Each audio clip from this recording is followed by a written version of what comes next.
So over the last few decades of working with people and athletes, I have had the great pleasure and privilege to work with some of the greatest athletes in the world. And some of those are Olympic athletes, some were professional baseball players, basketball, Debbie Armstrong, the skier, it goes on and on. Very much a gift to me. And I've learned something not only from my own experience as being an athlete, questing for the Olympics, but also in working with them in terms of how you pay attention to your body and how you get the most out of it.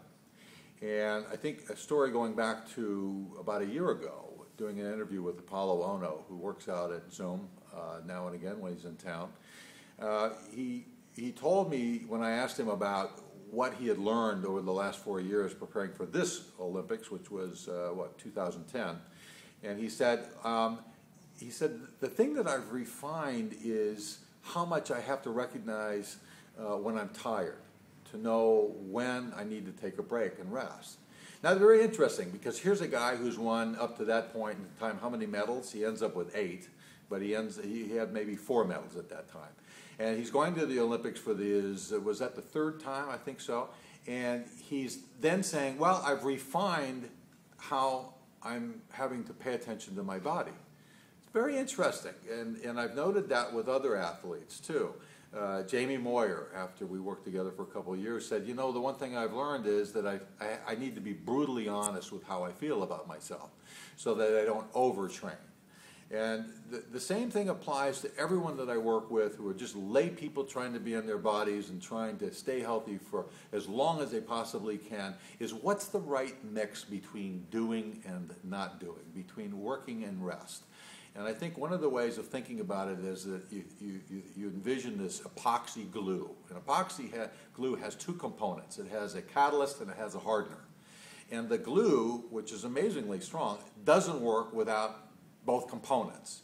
So when you think about your life and you think about the energy in your body and you think about what you have to put forth into working out one day versus another day, you can think about it as being this mix of work and rest.